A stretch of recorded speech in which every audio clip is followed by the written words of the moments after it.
I want to welcome our audience to this LE.A.R.N podcast. It is in these podcasts that LE.A.R.N wants you to meet experts who can help you in your work as school leaders or perhaps help partners in the education landscape. The topic for this podcast is dignity and belonging, and our guests are authors Floyd Cobb and Krownapple. On the LE.A.R.N website, you will find on the research page under the COE of access and the element of dignity and belonging, research in this area being discussed, along with potential resources to access. Floyd and John, I want to welcome you to the LE.A.R.N podcast. It's good to have you here to speak with us about this important topic. I know you have extensive research and work background in the area of dignity and belonging. And so if you would you please share with the audience some of that background and experience? And we'll go ahead and start with you, Floyd. Yeah, good morning, and thank you for having us. Yes, John and I have both worked in education in various ways for the better part of 20 years. For me, classroom teacher, building administrator, school district administrator, and as well as an adjunct faculty member, and tried to apply all of those experiences together to be able to reflect back on lessons that we've learned related to implementation, related to improving outcomes for all students, and throughout our work and throughout our reflection, kind of where that led us to was thinking about some very simple ideas related to the importance of dignity and belonging itself. Wonderful. And John? Sure. I've been in education since 1996. Particularly started as a classroom teacher, and since 2004, my day-to-day career responsibilities were I was responsible for organizational development with a focus. Originally, it was called cultural competence and cultural proficiency. Then it shifted, as language tends to do, to what nowadays is called diversity, equity, and inclusion. And I was in that role for about 15 years. Now, the latter or the mid part of the past decade is when Floyd and I started talking about perhaps, approaching the work of improving outcomes for all students in a slightly different way. Which led us to, on a journey of exploration, which led us to, this present moment that we're in, focusing on ensuring accountability around some very simple ideas that end up being remarkably complex, which are belonging and dignity. Wonderful. I'm excited to have you here today to talk about this subject matter, and I know you guys have a great deal of experience in it. And I'm going to go ahead and start with you, Floyd, and just recognizing that in the amount of time we have dedicated to this podcast, we cannot cover all the research around dignity and belonging. I'd like for you to share, though, with our audience those key insights and information about the research that's out there that you think is important for them to hear. Sure. So the arrival at this particular concept actually kind of occurred in the reverse. I spent a lot of time kind of thinking about really the importance and the power of humiliation, and the effect that it actually had on people, and how humiliation related directly to the experience that people had when they were feeling some form of discrimination. And so what that led me to was just asking this very simple question, that if this is what people don't want to feel, what is it the thing that people do want to feel? And what that led to was a journey of exploration related to dignity. And the book that I had arrived at first, it was one written by Donna Hicks, who had spent her entire career really focused on this idea and concept. And as I started to dig into it, I realized that through so much of the work that I had been engaged in related to improving outcomes for students, that it was a word that was always there, but a word that wasn't fully explored. And so in all of the articles that I had read, I could go back and I could find the usage of this particular term and or phrase. And as we went about our particular work, we realized that there was this intersection, not only between this very fundamental and important need and desire to be treated with dignity, but also to be treated as if we belong. And so this combination certainly of the work of Donna Hicks and John Powell, to be able to get a full understanding of the thing that we desired, helped kind of create this broader frame around the things that we actually need to be working towards, as opposed to constantly thinking about things that we're trying to avoid. And that then kind of started this particular project and this framework, and became very critical and foundational elements to be able to provide opportunities for folks to be able to speak and talk about this in much more concrete ways. And so Donna Hicks, what was her background specifically that caused her to kind of frame work this way?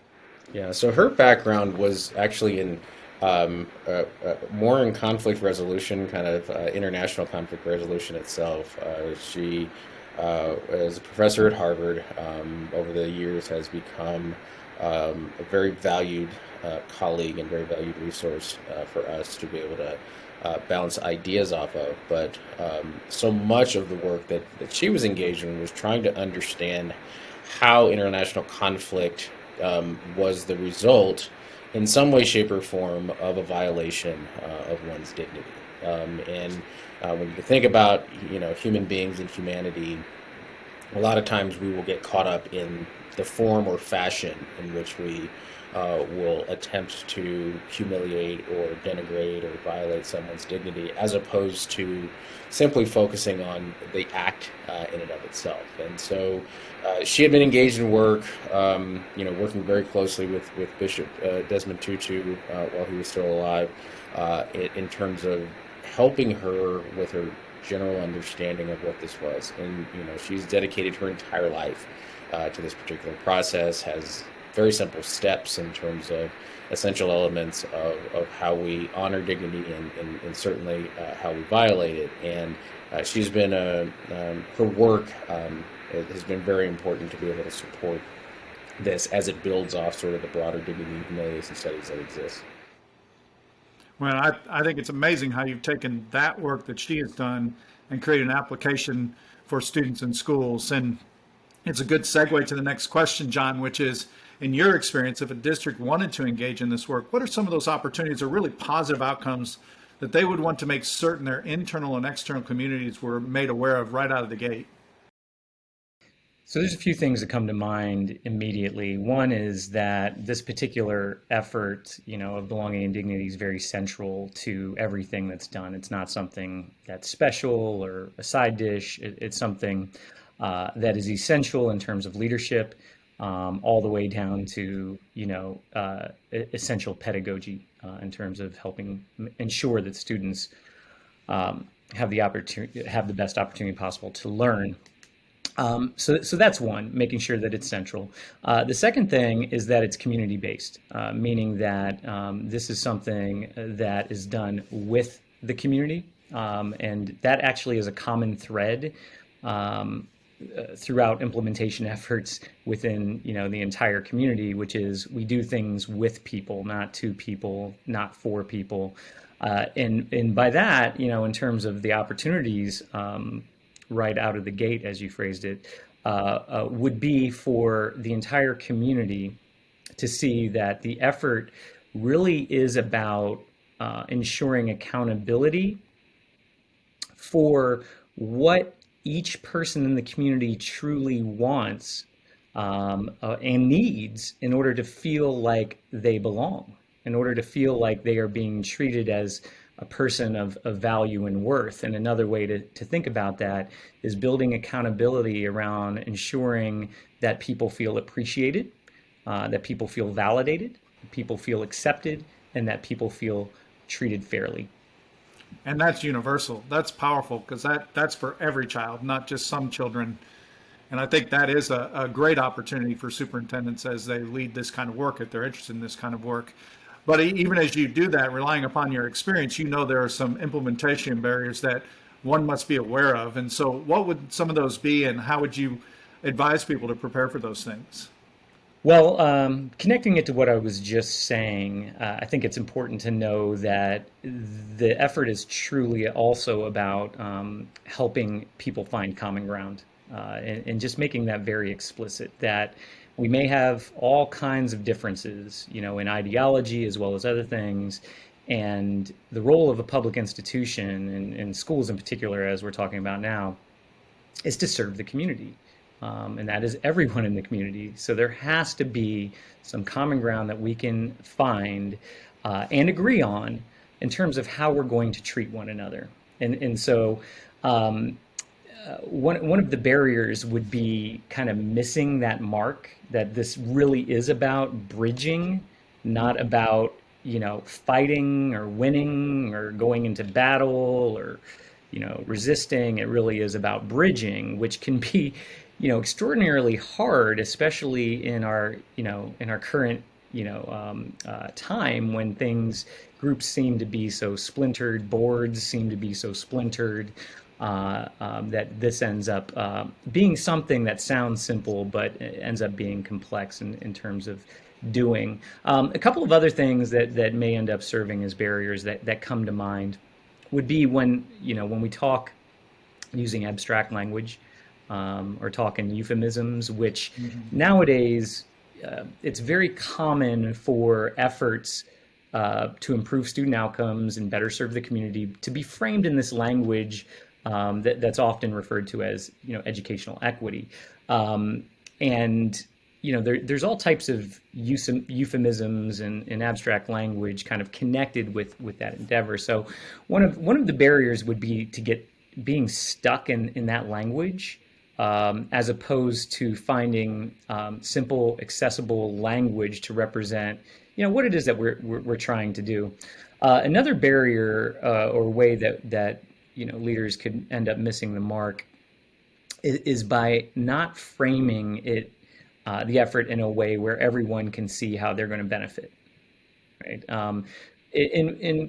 Floyd and I, really reinforce this point and make sure that we don't gloss over it, is that everyone in the community has to see that they're going to receive some sort of benefit from the effort.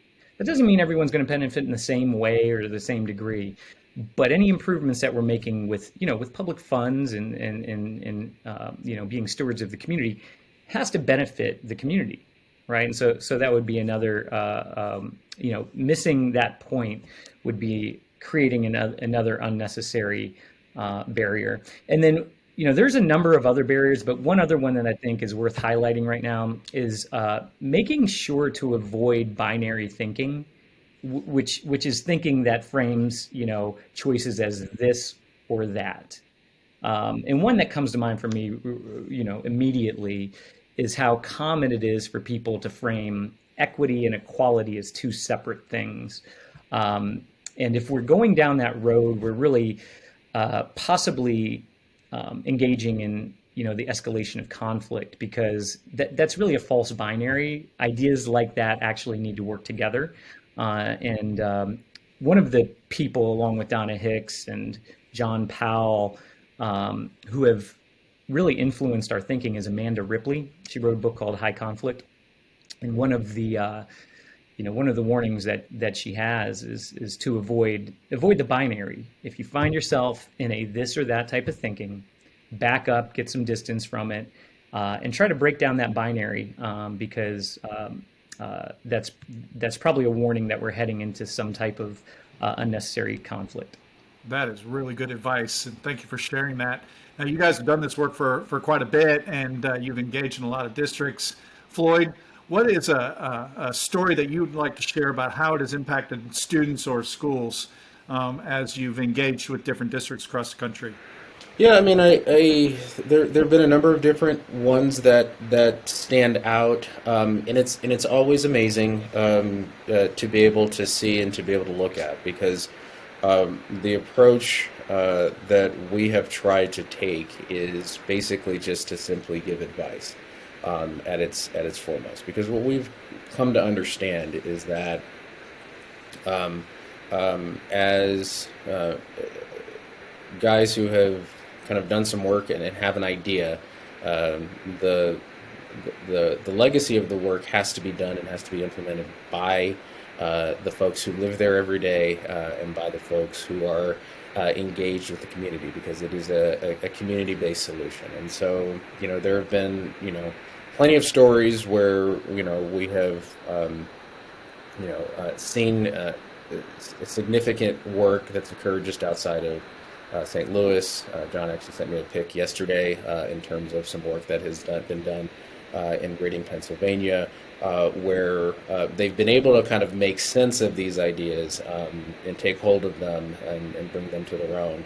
Certainly, Mesquite, Texas is perhaps one of the best examples that we have seen, simply in terms of how the community itself has rallied around the idea, and how there has been just a broader community plan in terms of taking those ideas that John had talked about, in terms of making sure that this is a broader communal benefit, so that everybody can see themselves benefiting from this particular solution, and realizing that at some point in time, all of us, no matter who we are, have been made to feel as if we didn't belong, or were treated as if we did not inherently possess dignity. And so when all of those things wind up being taken together, and the district leaders wind up taking hold of this and leading, it creates an opportunity to be able to move forward. And I think what we've come to understand is that the language of dignity and belonging provides a different access point than perhaps some of the other terms that are sometimes more commonly used within this general area or topic. Yeah, I could not agree with you more. It is absolutely amazing, the power of belonging through dignity, and I applaud you for this work. If a district or a partner were interested in exploring this work with you guys, how would they go about contacting you? I think our website is probably the easiest. There's a form on there that gets submitted, and it goes to our email addresses. So it's dignityconsulting.com. And our email addresses are easy enough too. It's just our first names in front of @dignityconsulting.com. So either John at Dignity Consulting or Floyd at Dignity Consulting. But going to the website, is pretty easy. There's a contact us link, and a short little form to fill out. So that's probably the best. All right. Well, thank you, Floyd and John, for being a part of this important work of supporting our students and schools. And thank you for your participation in a Learn podcast.